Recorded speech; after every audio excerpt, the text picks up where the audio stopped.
Entre os conhecedores do esquema, Venceslau cita lideranças petistas a saber, Gilberto Carvalho, Paulo Frateschi, José Genuíno, Arlindo Chinaglia, Luiz Eduardo Greenhalgh e Paulo Camoto, que ocupou a função de arrecadador de dinheiro para o partido. Venceslau lembra-se do recado que diz ter recebido na época de Frei Beto, amigo de Lula. Para explicar a situação,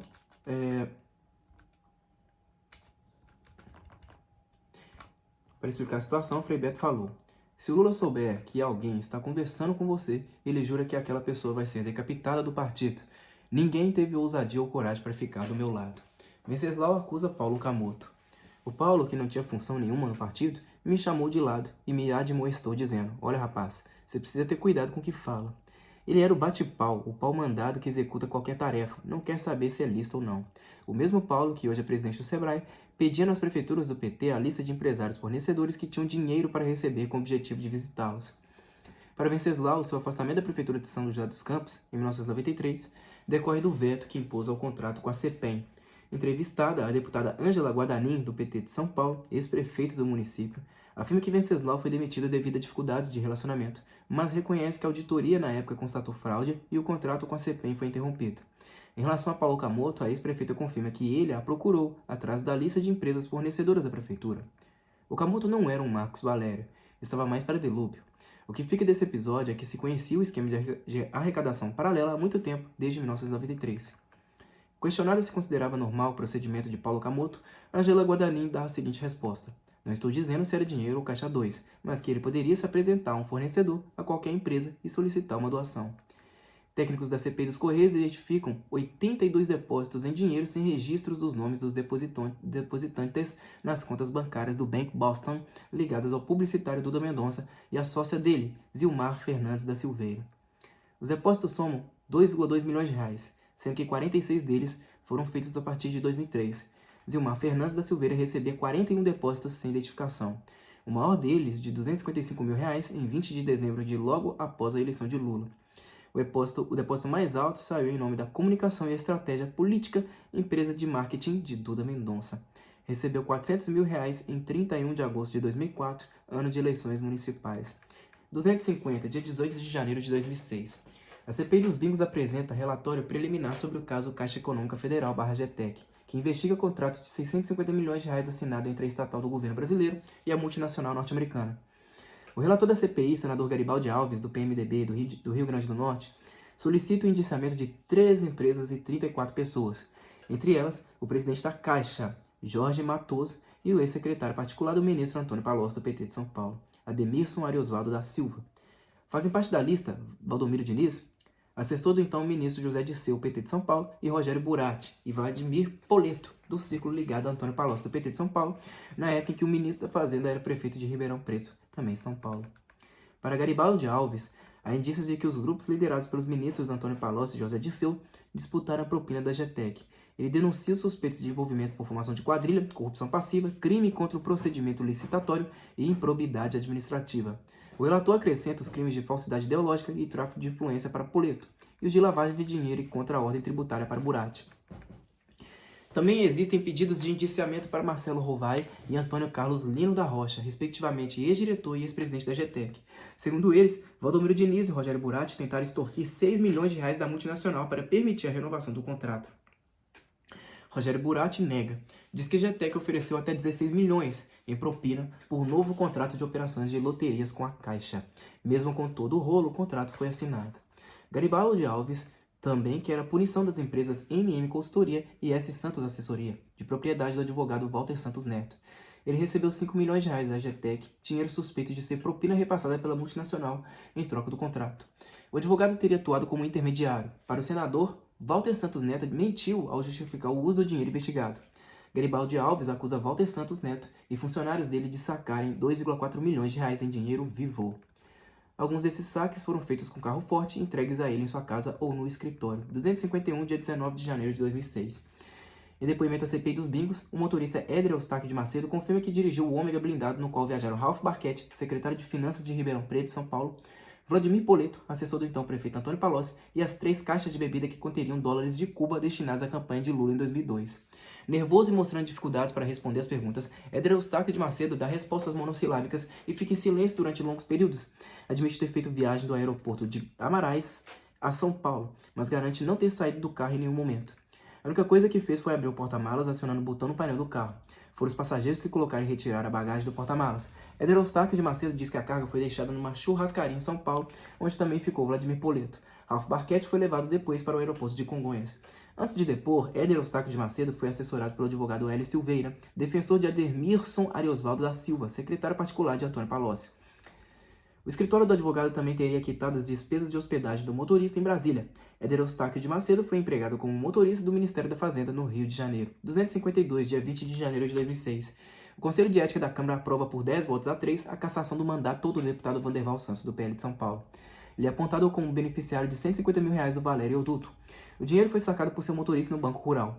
Vanderval argumentou que não soube da operação bancária e que os recursos foram retirados por ordem do ex-deputado Carlos Rodrigues, do PL do Rio de Janeiro, que renunciou ao mandato para escapar da cassação. No parecer em que recomendou a cassação, o deputado Chico Alencar, do PSOL do Rio de Janeiro, acusa Vanderval Santos pela prática de mandato terceirizado, submissão interessada e submissão negociada ao ex-deputado Carlos Rodrigues, ex-líder da Igreja Universal do Reino de Deus. Vanderval Santos também teria se desligado da igreja. O jornal Folha de São Paulo publica o levantamento segundo o qual o publicitário Duda Mendonça fez transferências de R$4 milhões de conta do Bank Boston nos dias que antecederam o depoimento dele à CPI dos Correios em agosto. Transferiu R$500 mil a Marcelo Mascarenhas Kertes, seu genro, Kertesz, acento agudo no último E, seu genro, R$2,5 milhões a Nove Patrimonial, empresa que pertence aos 5 filhos do publicitário, e R$1 milhão para a agência Duda Mendonça Associados. As duas primeiras transferências ocorreram em 5 de agosto, um dia após o policial David Rodrigues Alves prestar depoimento à CPI e afirmar que sacava dinheiro do Valério Euduto para entregar a Zilmar Fernandes da Silveira, sócia de Duda Mendonça. A terceira transferência foi em 10 de agosto, um dia depois do jornal Correio Brasiliense noticiar a existência da offshore Düsseldorf, por meio da qual Duda teria recebido recursos de Caixa 2 pelos serviços de marketing prestados por ele durante a campanha eleitoral de 2002. O caso Cuba. O presidente do STF, Supremo Tribunal Federal, ministro Nelson Jobim, impede a CPI dos bingos de usar informações obtidas por meio da quebra de sigilos bancário, fiscal e telefônico de Roberto Carlos Kurzweil, Kurzweil. O empresário é dono da locadora de automóveis que cedeu o Ômega para transportar as 3 caixas de bebida nas quais teriam sido adicionados dólares trazidos de Cuba para a campanha de Lula em 2002. 253, dia 21 de janeiro de 2006. Mais uma denúncia contra Duda Mendonça. De acordo com reportagem da revista Veja, o publicitário, familiares dele e a sócia Zilmar Fernandes da Silveira receberam ao menos R$15 milhões em 5 contas bancárias da agência do Bank of America, em Miami. Tudo dinheiro de Caixa 2, escreve o repórter Márcio Ait, AITH.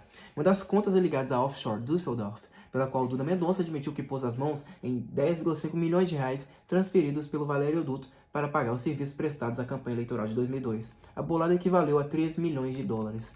A segunda conta é anterior, de 1993. Está em nome de uma outra empresa no paraíso fiscal das Bahamas, mas o beneficiário é Duda Mendonça. Ficava originalmente no Bank Boston, fundido em 2003 ao Bank of America. Por essa conta, o publicitário teria recebido $8 milhões das mais suspeitas e remotas origens. Da reportagem. Como nunca declarou ao fisco, pode-se dizer que sua incursão no mundo do Caixa 2 não nasceu com o petismo, como jura as lágrimas. Já dura pelo menos 13 anos. As outras 3 contas do Duda Adulto no Bank of America não são propriamente do publicitário, são ou foram de empresas nas Bahamas, que têm ou tiveram as seguintes pessoas como beneficiárias: sua filha Eduarda Mendonça, alguém identificado como sendo sua mulher, e sua sócia Zilmar Fernandes Silveira. Veja também publica entrevista com o relator da CPI dos Correios, deputado Osmar Serragrio, do PMDB do Paraná. Ele afirma ao repórter Alexandre Outramari que a comissão de inquérito vai investigar se o dinheiro movimentado por Duda Mendonça tem ligação com o financiamento de campanhas políticas do PT. Marcos Valério, que sempre foi apontado como o grande responsável pela operação do Caixa 2 do PT, agora parece apenas um apêndice do esquema que tinha Duda Mendonça como personagem central. Duda Mendonça era frequentador assíduo do Palácio do Planalto. Dá para acreditar que o presidente também não sabia de nada a respeito das maracutais do publicitário? Que o presidente Lula tinha ciência, ele tinha. Só não posso dizer quanto ele sabia. O suposto empréstimo ao PT, por exemplo, está hoje em R$100 milhões. A Acoteminas, empresa do vice José Alencar, o PT deve 11 milhões. Duda Mendonça disse que fez as campanhas do partido do presidente por R$25 milhões, mas recebeu apenas 10,5 milhões. Duda, portanto, ainda tem 14,5 milhões para receber. O PT ia construir uma sede em São Paulo com 15 milhões de reais. É difícil acreditar que Lula não viu um caixa paralelo de mais de 140 milhões de reais. O presidente disse na televisão que não acredita na existência do mensalão. O presidente está errado ao dizer que não existem provas do mensalão. É um absurdo. Eu sou advogado. O tesoureiro do PT confessa ter distribuído dinheiro a deputados, líderes e presidentes de partidos da base aliada. Há extratos bancários demonstrando isso. Há a confissão e a renúncia de líderes e presidentes de partidos. Há coincidências de repasse de dinheiro com a mudança de parlamentares de partido e com votações de interesse do governo. Só o PL, que deu o vice a Lula, recebeu 24 transferências em menos de 6 meses. São pagamentos semanais contínuos em valores muito semelhantes. Como é que não existem provas do mensalão? Para Osmar Serraglio, Lula pode ser responsabilizado por negligência. O presidente não conseguiu reconhecer indícios de corrupção no partido dele, não conseguiu perceber como seu partido foi eleito com uma minoria e formou uma maioria. Ele foi negligente no governo, escolheu José Dirceu como seu braço direito. Ele tinha de ter sido mais vigilante, tinha de ter se dado conta das coisas que estavam acontecendo. É responsabilidade dele. Negligência é motivo para impeachment, diz Osmar Serraglio. Alguém pode ser cassado sem sequer saber o que aconteceu, apenas porque o que aconteceu estava sob seu comando. Ele pode ser cassado porque nomeou, porque é o comandante. No julgamento político, não é necessária a comprovação da culpa, mas apenas o convencimento da culpa pelos pares que vão participar do julgamento. 258, dia 26 de janeiro de 2006. Em depoimento à CPI dos bingos, o ministro Antônio Palocci, do PT de São Paulo, nega irregularidades em serviço de varrição de rua em Ribeirão Preto, em São Paulo. Nega a existência de contratos ilegais na época em que foi prefeito da cidade. Nega ter havido Caixa 2 nas eleições de 2002, quando coordenou a campanha de Lula. Nega doação de dólares de Cuba para ajudar a eleição do presidente do PT. Nega o recebimento de dinheiro de casas de bingo para a campanha eleitoral. Como ministro da Fazenda de Lula, nega irregularidades no contrato entre a Caixa Econômica Federal e a multinacional GTEC. Com fala mansa e pausada, jeito tranquilo, Antônio Palocci, de forma serena, diz ser fantasiosa as informações de seu ex-secretário de governo em Ribeirão Preto, Rogério Buratti, que admitiu ter ouvido menções à Operação Cuba. O ministro da Fazenda também é questionado sobre a propina de 50 mil reais que, segundo o mesmo Rogério Buratti, era repassada a ele, Palocci, mensalmente na prefeitura de Ribeirão Preto. Diz o ministro, não é verdade, então ele é mentiroso? Não quero me pronunciar dessa forma. Lula comenta o depoimento. O Palocci é um monumento de sinceridade, é um monumento de inteligência. Eu acho que quem assistiu saiu convencido de que o espetáculo que a CPI queria dar não aconteceu, porque o Palocci foi muito sincero, muito honesto e muito digno.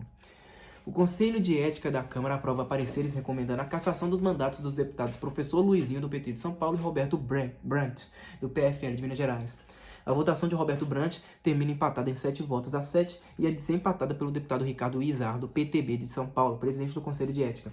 Roberto Brandt recebeu 102 mil reais do Valério Duto, mas alegou que era doação da Uzi Minas para sua campanha a prefeito de Belo Horizonte. Já a cassação de Luizinho é aprovada no Conselho de Ética por 9 votos a 5. O petista apareceu na lista de Marcos Valério como beneficiário de 20 mil reais. O dinheiro foi sacado no Banco Rural pelo assessor José Nilson dos Santos. Luizinho foi acusado de ter intermediado a conversa entre o assessor e o tesoureiro do PT, Delúbio Soares. O deputado garantiu desconhecer a origem dos recursos e disse que não ficou com o dinheiro, não convenceu. Dia 28 de janeiro de 2006, a revista Época publica levantamento sobre operações supostamente fraudulentas que envolvem o Banco do Brasil. Transações com a BMF, a Bolsa de Mercadorias e Futuros, teriam provocado prejuízo de 30,9 milhões de reais ao Banco Federal. Os dados estão com a CPI dos Correios. As operações teriam as digitais de Lúcio Funaro, doleiro bem relacionado no meio político. Ele mantém ligações com a corretora Guaranhuns, intermediária na transferência de 6,5 milhões de reais do Caixa 2 do PT para o PL. As investigações da Comissão sobre as perdas do Banco do Brasil, ocorridas entre janeiro e novembro de 2003, abrangem 12 operações com um procedimento financeiro chamado swap. Trata-se de empréstimos recíprocos entre bancos em moedas diferentes com taxas de câmbios iguais. Costuma ser utilizado para antecipar recebimentos em divisas estrangeiras. O diabo é que a transação do Banco do Brasil com Lúcio Funaro terminavam sempre dando menos do que poderiam à estatal. Em seguida, rendiam dinheiro ao doleiro que obtinha melhores cotações no mercado. A reportagem de Leandro Loyola informa que todo mundo enxergava as melhores taxas, menos a turma do Banco do Brasil. Em Brasília, de acordo com Época, suspeita-se que Funaro seja um intermediário especializado em desviar dinheiro público pelo mercado financeiro. A revista entrevista o sócio de uma grande corretora de São Paulo que define Lúcio Funaro. Ele monta operações de cartas marcadas, transforma reais em dólares, lava o dinheiro e o envia para o exterior se o cliente quiser. 261, dia 29 de janeiro de 2006. O jornal Folha de São Paulo traz relação de providências importantes que a CPI dos Correios deixou de tomar após 7 meses de apuração do escândalo do mensalão. A reportagem de Rubens Valente e Fernanda Krakovitz, Krakovitz, Krakovics, mostra que não foram quebrados os sigilos de todas as movimentações do Banco Rural e do BMG para se ter acesso completo a operações conduzidas por ambas as instituições. O procedimento possibilitaria saber se o Banco Rural e o BMG fizeram transações com bancos estatais, corroborando ou não a tese de que havia recursos públicos por trás dos empréstimos ao PT. A quebra dos sigilos traria dados sobre eventuais internações de capital por meio de empresas offshore ou outros bancos do exterior próximos das datas dos milhões movimentados pelo Valeroduto. Da reportagem. A confirmação desse tipo de transação levantaria a hipótese de que os recursos pudessem ser do próprio PT mantidos em alguma conta não declarada no exterior. Decisão grave da CPI foi a de não solicitar a quebra dos sigilos bancários, telefônicos e fiscais de todos os deputados acusados de receber o mensalão. Teve amparo no acordo segundo o qual a medida seria tomada em âmbito da CPI do mensalão, o que não ocorreu. A CPI dos Correios jamais solicitou as listas completas dos assessores de deputados e senadores no Congresso Nacional para cruzar com os nomes dos beneficiados por movimentações financeiras das empresas de Marcos Valério e dos bancos suspeitos. 30 de janeiro de 2006. Depoimento confuso à Polícia Federal. O presidente do PL, ex-deputado Valdemar Costa Neto, de São Paulo, afirma que em 2002, numa transação intermediada por assessores dele, emprestou 3 milhões de reais do doleiro Lúcio Funaro para efetuar despesas da campanha de Lula. Para a CPI do mensalão, ele havia dito que não manteve qualquer relacionamento com a Guaranhuns. Antes do depoimento à comissão, porém, Valdemar Costa Neto dissera que, por conta da aliança eleitoral com o PT, recebera cheque nominal da corretora, posteriormente convertido em dinheiro. Interessante recordar o que o Valério havia dito. Segundo ele, a Guaranhuns recebeu 6,5 milhões de reais do Caixa 2 do PT destinados ao PL. Valério também negou a história do cheque nominal. De volta ao depoimento à Polícia Federal. Ao argumentar que não conhecia Lúcio Funaro, Valdemar Costa Neto explicou que o empréstimo de 3 milhões de reais fora tomado junto a um agiota a quem desconhecia na época. O ex-deputado garantiu que todo o empréstimo foi integralmente destinado ao pagamento de dívidas de campanha, mas não apresentou os comprovantes. 263, dia 31 de janeiro de 2006. Depoimento da Polícia Federal. José Genuíno, de São Paulo, ex-presidente nacional do PT, procura se eximir da responsabilidade por ter assinado como avalista empréstimos que o partido tomou junto ao Banco Rural e ao BMG. Afirma que seguiu decisão conjunta do Diretório Nacional e que os detalhes não foram tratados por mim, culpa o tesoureiro do PT.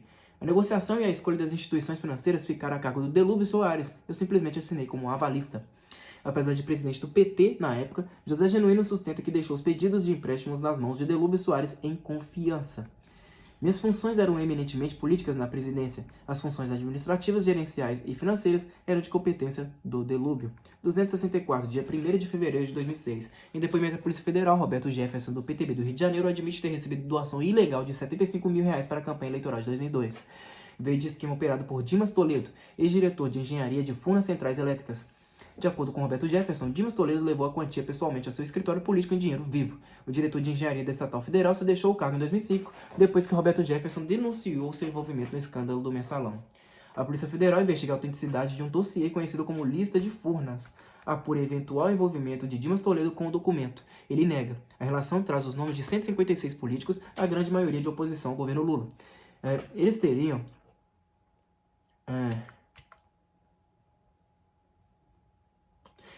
recebido 40 milhões de reais do Caixa 2 de Furnas Centrais Elétricas durante a campanha eleitoral de 2002.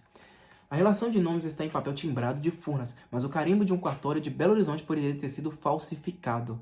A suposta fraude serviria como manobra diversionista, desviaria a atenção do escândalo mensalão. Surte efeito. Trava os trabalhos da CPI dos Correios. O repórter Fernando Rodrigues, da Folha de São Paulo, informa que a difusão da lista de Furnas pela internet foi feita por um militante do PT de Belo Horizonte. Ele teria recebido fotocópia da relação do deputado Rogério Correia, do PT de Minas Gerais. Rogério Correia diz que a obteve do lobista Newton Monteiro. E Newton Monteiro, por sua vez, afirma ter entregado o documento a um advogado já morto. E assim o original não existiria mais. Em entrevista ao repórter Maurício Dias, da revista Carta Capital, Roberto Jefferson fala sobre Dimas Toledo, lista de Furnas e do envolvimento de Lula com o caso.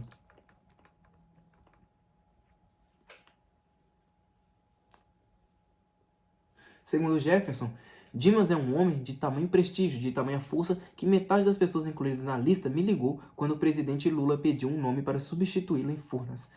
O senhor já tinha falado desse Caixa 2 em Furnas, não?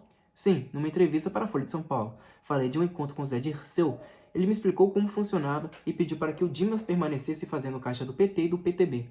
Mas o presidente Lula não queria a permanência do Dimas, que ele considerava extremamente tucano. Mas o Dirceu queria que ele permanecesse. Nessa época, o Dimas já transferia dinheiro para o PT, entregava dinheiro ao Delúbio. O que aconteceu? Lula reagiu. Por que recuou? Perguntou o presidente. Muita pressão, respondi. E você não sabe resistir à pressão? Insistiu Lula. E eu disse, então está fechado, vamos trocar. O Dirceu protestou e disse que se eu tivesse insistido, o Dimas ficaria. E por que não insistiu? Eu disse que era ruim manter o cara. Aí foi a origem de todo o meu problema com o Dirceu. Por ter tentado remover o Dr. Dimas dessa posição poderosíssima de apoio aos partidos políticos, ele era tão poderoso que governadores me ligaram para que eu não o tirasse, que não insistisse na troca.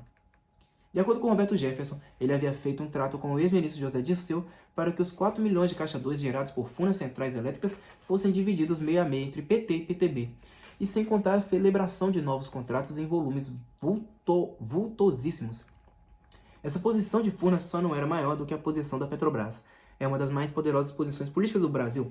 É disputado em luta de carnificina pelos partidos, exatamente em razão do financiamento eleitoral. O Conselho de Ética da Câmara dos Deputados aprova, por 11 votos a 3, pedido de cassação do mandato do presidente do PP, deputado Pedro Correia de Pernambuco. Ele é acusado de ter recebido 4,1 milhão de reais de Marcos Valério, mas só admite o recebimento de 700 mil. O dinheiro do Caixa 2 do PT teria sido usado para pagar serviços de advocacia em defesa do ex-deputado Ronivon Santiago do PP do Acre. A versão de Pedro Correia, contudo, foi rechaçada pelo relator do caso, deputado Carlos Sampaio, do PSDB de São Paulo, do parecer que traz o pedido de cassação do presidente do PP. Correia exigiu, como parte da negociação, que culminaria com o ingresso do PP na base aliada, que o PT efetuasse repasses de recursos a seu partido. 265. Dia 2 de fevereiro de 2006. A Polícia Federal indicia o publicitário Duda Mendonça e a sócia deles, Ilmar Fernandes da Silveira. Ambos vão responder por evasão de divisas, lavagem de dinheiro e operações realizadas em paraísos fiscais. Duda Mendonça não declarou à Receita Federal os 10,5 milhões de reais que admitiu ter recebido do PT no exterior, por serviços prestados na campanha eleitoral de 2002. Tampouco informou que era o dono da offshore Düsseldorf, aberta nas Bahamas, para lavar dinheiro. Apesar do indiciamento, Duda Mendonça mantém o contrato para a prestação de serviços publicitários à Petrobras. 268, dia 5 de fevereiro de 2006. O ministro Antônio Palocci, do PT de São Paulo, apresentou versão falsa em depoimento à CPI dos Bingos. Diz que o PT pagou as despesas do aluguel do jatinho particular usado por ele em 23 de julho de 2003. Naquele dia, Palocci fez viagem de ida e volta de Brasília a Ribeirão Preto, em São Paulo. Os repórteres Mário César Carvalho e Leonardo Souza, da Folha de São Paulo, procuraram notas fiscais e recibos que comprovassem o aluguel do avião em diretórios do PT. Nada acharam. O dono da aeronave, empresário José Roberto Conag, reconheceu: não houve pagamento. Da reportagem: a história é uma farsa, não houve pagamento pelo jatinho. Em seu depoimento à CPI, Antônio Palocci disse: o PT disponibilizou um avião particular, alugou um avião para fazer a viagem. José Roberto Conag também é dono do avião que teria transportado dólares de Cuba para o PT. Palocci nega a doação do governo cubano, como negou a veracidade da notícia publicada nos jornais de que viajaram no avião de José Roberto Conag. Na CPI dos Bingos, porém, o empresário confirmou tudo. Aí veio Palocci com a história do aluguel do avião. Agora, novamente, o ministro foi desmentido do Código de Conduta da Alta Administração Federal, em vigor desde o ano 2000, em seu artigo 7º. A autoridade pública não poderá receber salário ou qualquer outra remuneração de fonte privada em desacordo com a lei, nem receber transporte, hospedagem ou quaisquer favores de particulares de forma a permitir situação que possa gerar dúvida sobre a sua probidade ou honorabilidade. Em carta enviada à CPI dos Bingos, José Roberto Conag complica a situação de Antônio Palocci, reafirma que não alugou o avião ao PT. Declara enfaticamente que a referida aeronave, que é utilizada para as minhas atividades industriais, pecuárias e de lazer, jamais foi locada a terceiros, nem cobrado qualquer reembolso por todos quantos nela já viajaram. 271, dia 8 de fevereiro de 2006. Soraya Garcia, assessora financeira do PT de Londrina, Paraná, nas eleições de 2004, presta depoimento à CPI dos Bingos. Afirma que a empresa Itaipu Binacional doou 400 mil reais de caixa 2 para a campanha de reeleição do prefeito Nedson Micheletti, do PT. Acusa a multinacional norte-americana GTEC de ter quitado aluguéis de veículos usados na campanha. Reitera que o ministro do Planejamento, Paulo Bernardo, do PT do Paraná, participou do esquema. E confirma que o ex-ministro José Dirceu, do PT de São Paulo, levou 300 mil reais em dinheiro vivo para irrigar o caixa do PT de Londrina nas eleições daquele ano. Soraya Garcia diz que a campanha recebeu 20 mil camisetas fabricadas pela Coteminas, do vice-presidente José Alencar, do PL de Minas Gerais, todas transportadas em caixas da agência de publicidade DNA de Marcos Valério.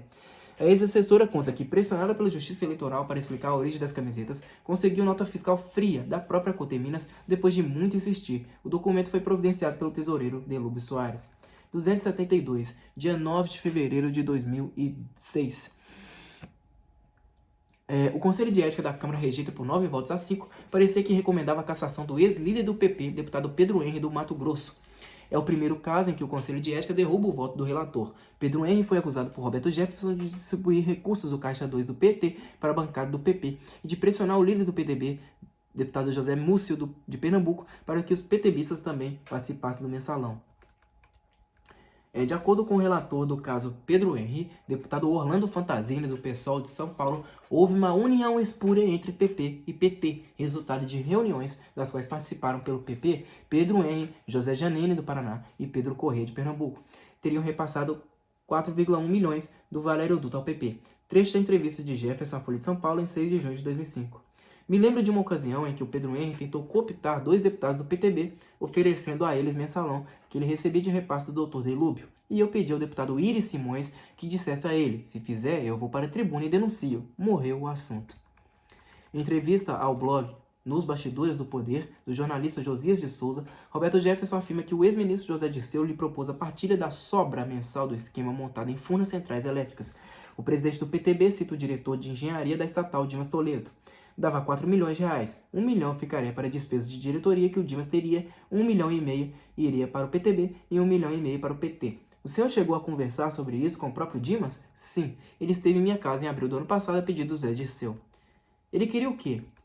Formalizar o acordo. Me disse que ficaria para o PTB 1,5 milhão por mês e para o PT 1,5 milhão.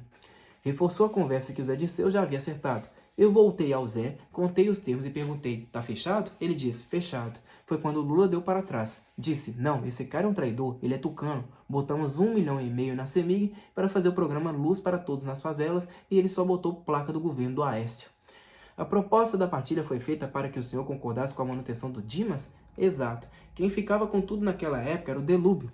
Tinha também um grupo dos 12 do PSDB que ficava com 600 mil reais por mês. E 3 eu sei com certeza: Piaurilino, Osmânio Pereira e Salvador Zimbaldi. Piaurilino, sei lá como é que se pronuncia esse nome. Piauhylino. Osmânio Pereira e Salvador Zimbaldi. O jornalista Jânio de Freitas, da Folha de São Paulo, comenta o trecho da entrevista no qual Roberto Jefferson diz que Lula deu para trás e aquele no qual o presidente da República afirmou que Dimas Toledo é um traidor porque teria beneficiado o governador de Minas Gerais, Aécio Neves, do PSDB. O que está implícito na descrição feita por Jefferson é o conhecimento do esquema ilegal por Lula, na condição de palavra final e decisiva. A descrição faz depreender também que, não fosse a omissão em uma placa, o acordo seria aprovado. Lula não daria para trás se, em outra afirmação de Jefferson, a verba mensal já existia e até então ficava para o PT e um grupo seleto de deputados de outros partidos. Na entrevista de 6 de junho de 2005 à Folha de São Paulo, Jefferson forneceu outros números do Caixa 2 de Furnas Centrais Elétricas. Falou em 3 milhões, divididos da seguinte forma: 1 milhão para o PT Nacional, 1 milhão para o PT de Minas Gerais, 500 mil para a diretoria de Furnas e 500 mil para um grupo de deputados. Em entrevista ao jornal O Estado de São Paulo, dá números uma vez mais diferentes. Dimas esteve na minha casa para tratar da partilha. No total eram 4 milhões de reais. 1,5 milhão para o PT e 1,5 milhão para o PTB mensais, além de 400 mil reais para as despesas de diretoria que o Dimas teria. Outros 600 mil reais eram para o grupo dos 12 do PSDB. Jefferson relata à repórter Ana Paula Sinoca, SCINOCCA, que diante da recusa de Lula em manter Dimas Toledo em Furnas, tentou substituí-lo por Francisco Spirandel, indicação do PTB. Estava tudo acertado. Aí a revista Veja publicou a reportagem que Maurício Marinho, funcionário dos Correios, aparecia em gravação pegando propina. Eclodiu o escândalo do mensalão e suspenderam a posse de Francisco Spirandel. Disse Jefferson: é por isso que eu sempre disse que tinha o dedo da ABIN. Isso aconteceu em razão de o PT querer caixa único. O jornal O Estado de São Paulo também informa que Furnas anualmente faz investimentos da ordem de 1 bilhão de reais. A estatal federal é responsável pela segunda maior parcela de geração de energia do Brasil, só perdendo para Itaipu Binacional. A repórter Irani Tereza relaciona os supostos bens de Dimas Toledo, funcionário de Furnas, por 30 anos. Apartamento da Barra da Tijuca, no Rio de Janeiro, casa em Lorena, em São Paulo, 3 casas, apartamento e terreno em Resende, no Rio de Janeiro, 15 alqueires de terra em Bocaína, em Minas Gerais, e 3 automóveis. E isso sem contar os imóveis transferidos para os filhos. 278, dia de 15 de fevereiro de 2006. Em depoimento à CPI dos Correios, Dimas Toledo, ex-diretor de engenharia de Furnas Centrais Elétricas, reconhece ter sido o único alto funcionário estatal a permanecer no cargo após as eleições de 2002. Ele nega dispor de padrinho político. Diz que a decisão de mantê-lo em Furnas foi da então ministra de Minas e Energia Dilma Rousseff, do PT do Rio Grande do Sul. Dimas Toledo admite encontro com o ex-tesoureiro Delúbio Soares no fim de 2002. Segundo ele, Delúbio Soares visitou a estatal para conhecer o que era Furnas, como funcionava. Dimas Toledo também recebeu a visita de Silvio Pereira, secretário-geral do PT na época. Foi em 2003. Durante a reunião, Silvinho pediu o organograma de Furnas, opinião de Dimas Toledo sobre o encontro com Delúbio Soares. Conheci o Delúbio Soares no final de 2002. A eleição já tinha acabado. Ele queria saber o que Furnas fazia. Tivemos uma boa conversa. Agora, sobre Silvinho. Nunca conversei com Silvio sobre contratos ou serviços de empreiteiras para Furnas. A última vez que falei com ele foi no início de 2005. A Polícia Federal apura o envolvimento dos 3 filhos de Dimas Toledo em esquema de cobrança de propina de construtoras e prestadoras de serviços contratadas por Furnas. Suspeita-se que empresas eram induzidas a contratar consultorias de fachada indicadas por Dimas para viabilizar os acertos. 279, dia 16 de fevereiro de 2006. A Polícia Civil de Goiás indicia Delúbio Soares por peculato. O ex-tesoureiro é acusado de apropriação indevida de dinheiro público. Ele recebeu salários mensais que variaram de R$ 1.240 a R$ 1.400 em 2001 e 2002, como se estivesse prestando serviços aos sindicatos dos trabalhadores em educação de Goiás. Na época, Delúbio trabalhava em São Paulo para o PT. As presidentes da entidade sindical naquele período, Noemi Diná, já indiciada, e Neide Aparecida do PT de Goiás, eleita deputada, assinaram comprovantes falsos de que Delúbio cumprira jornadas de trabalho de 40 horas semanais em Goiânia. O Conselho de Ética da Câmara aprova por 10 votos a 3 a cassação do deputado João Magno, do PT de Minas Gerais. Acusado de envolvimento do escândalo do Mensalão, ele admitiu ter recebido R$ 426 mil das contas de Marcos Valério. Garantiu, porém, que usou o dinheiro para pagar despesas da campanha política de 2002, quando se elegeu deputado, e das eleições de quando disputou e perdeu a prefeitura de Patinga, Minas Gerais. João Magno não registrou os recursos na Justiça Eleitoral. Diz que guardava documentos do PT sobre a origem da contribuição. Depois que o escândalo do Mensalão veio à tona, aí sim decidiu prestar contas ao Tribunal Regional Eleitoral. Vou parar por aqui, pessoal. Página 417 do livro, tá? A próxima leitura eu vou dar início à parte 282, do dia 19 de fevereiro de 2006. Muito obrigado a todos vocês que me acompanharam até aqui e até a próxima e falou!